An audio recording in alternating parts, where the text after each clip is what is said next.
अभिमन्यु पलक को देखते हुए नम लहजे के साथ कहता है, जो हुआ उसे भूल जाओ पलक, गलती मेरी भी थी।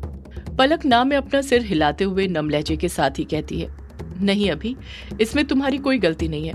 हम तीनों बहनों की गलती के कारण ही वो हादसा हुआ था। तुम तो बार बार हमें आगे जाने से मना कर रहे थे, पर हमने ही तुम्हारी बात नहीं मानी। अभिमन्यु अपनी बात पर अडिग रहते हुए कहता है, नहीं पलक, गलती मेरी थी। पलक पलटकर अभिमन्यु से फिर कुछ कहती है, उससे पहले ही युग उन दोनों के बीच में दखल देते हुए अभिमन्यु से पूछ पड़ता है, जब तुम लोग उस गुफा के अंदर गए थे तब वहां पर क्या हुआ था अभिमन्यु?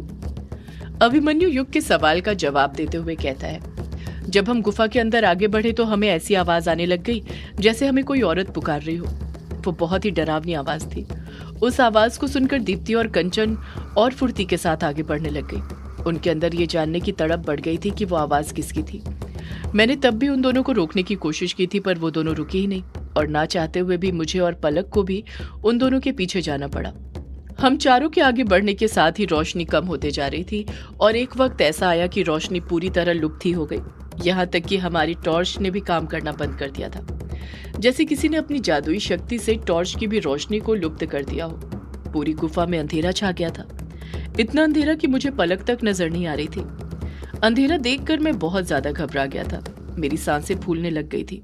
एक कदम तक आगे नहीं बढ़ा पा रहा था, और ये बात पलक ने भांप ली थी, इसलिए उसने उसी वक्त मेरा हाथ थाम लिया था मुझे सहारा देने के लिए। वो ये बात अच्छे से जानती थी कि मुझे अंधेरे से कितना डर लगता था, इसलिए उसने मेरा हाथ पकड़ लिया और दीप्ति कंचन के साथ आगे नहीं बढ़ी। इतना कहकर अभिमन्यु पलक की तरफ देखने लग जाता है। पलक भी प्यार भरी निगाहों के साथ अभिमन्यु को देखने लग जाती है। डायना अभिमन्यु के सामने जाते हुए उससे पूछती है, तुम ऐसे चुप क्यों हो गए अभी? आगे क्या हुआ बताओ? अभिमन्यु एक लंबी आह भरने के बाद कहता है, अंधेरा होने के बाद भी दीप्ति और कंचन आगे बढ़ती रही और हम दोनों वहीं पर रुके रहे। हम चारों समझने की कोशिश ही कर रहे थे कि हमारे आसपास क्या हो रहा है। उसी वक्त उस गुफा में चीखें सुनाई देने लगी, अजीब सी डरावनी चीखें।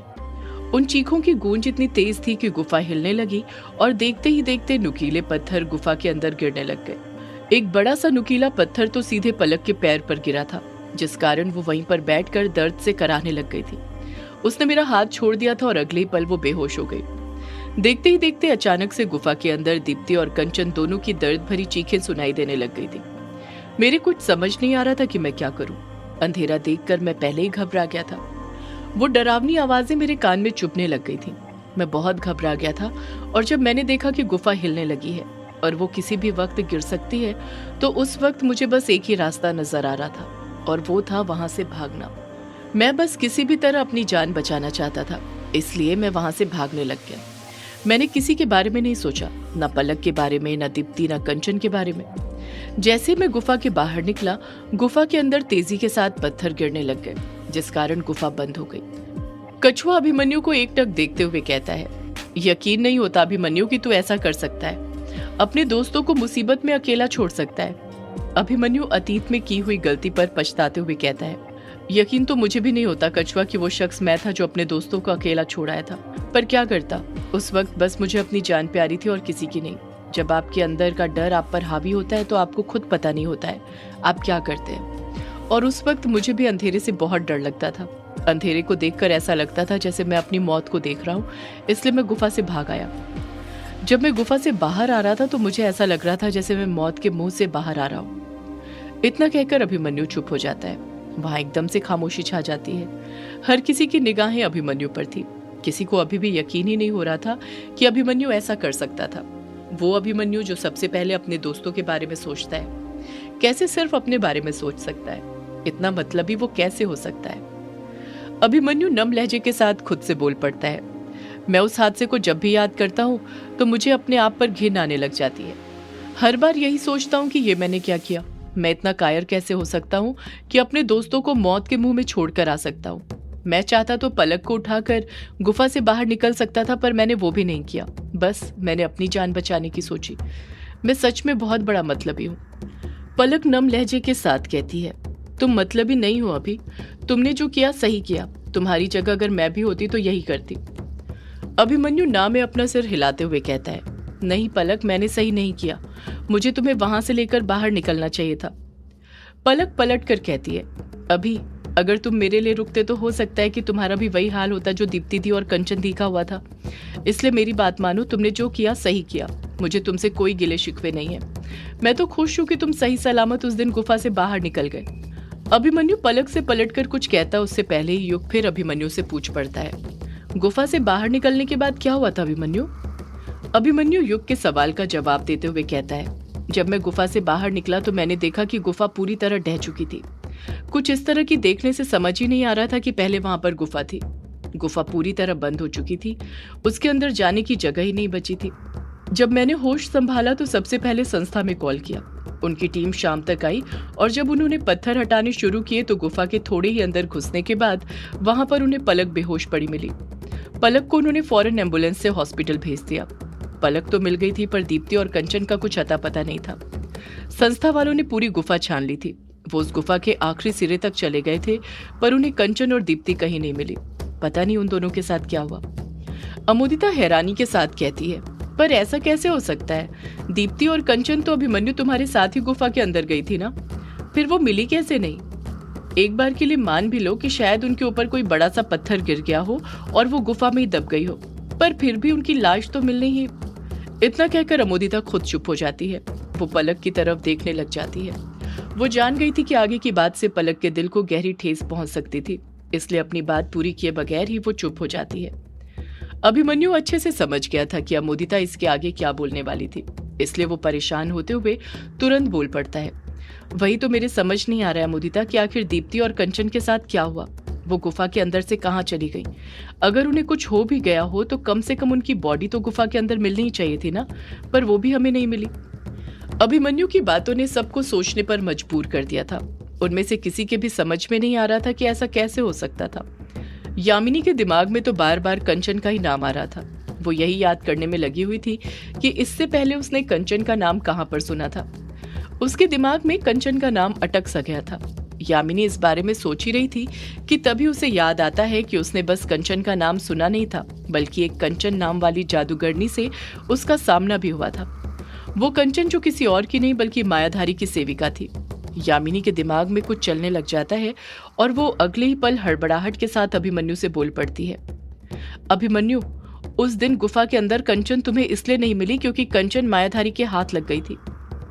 जैसे ही यामिनी ये बात बोलती है सब उसकी तरफ हैरानी के साथ देखने लग जाते हैं। अभिमन्यु हैरानी के साथ अपनी दोनों भवें ऊपर उठाते हुए कहता है, क्या कहा यामिनी तुमने?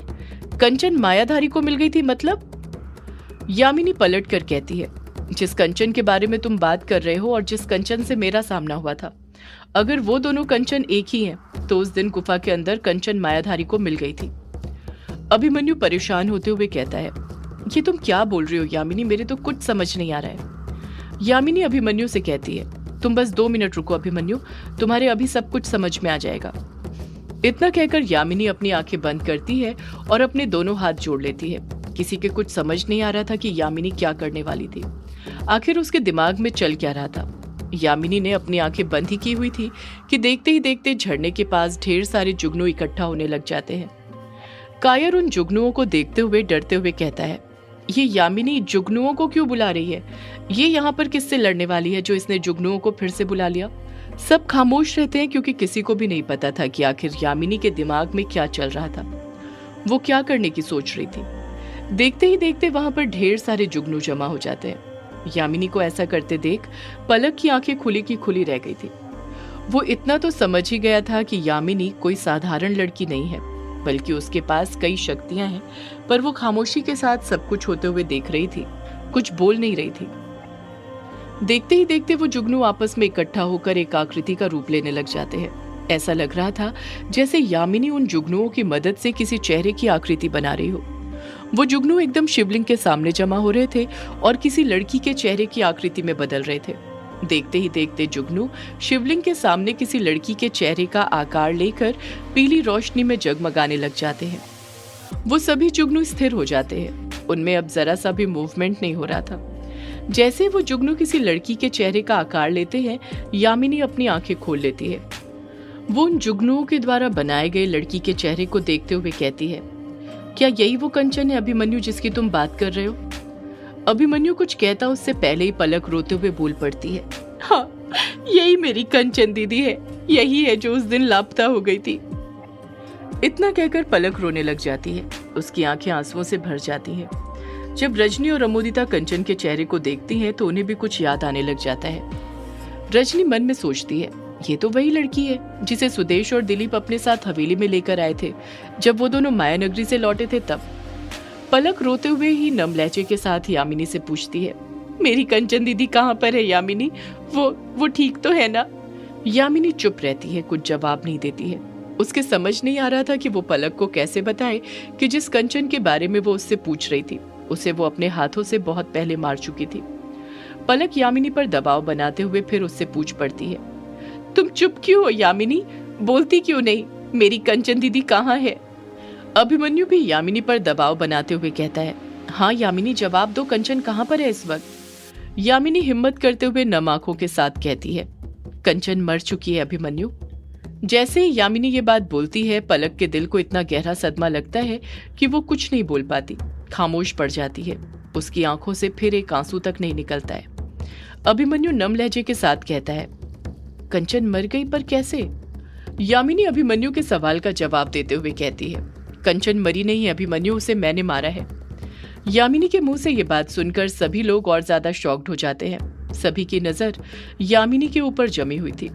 अभिमन्यु यामिनी को एकटक देखते हुए कहता है, तुमने कंचन को मार दिया पर क्यों यामिनी? उसने तुम्हारा क्या बिगाड़ा था? सदियों से है पुरानी ये है यक्षिणी की कहानी। यक्षिणी एक आग है, यक्षिणी तेरा ख्वाब है।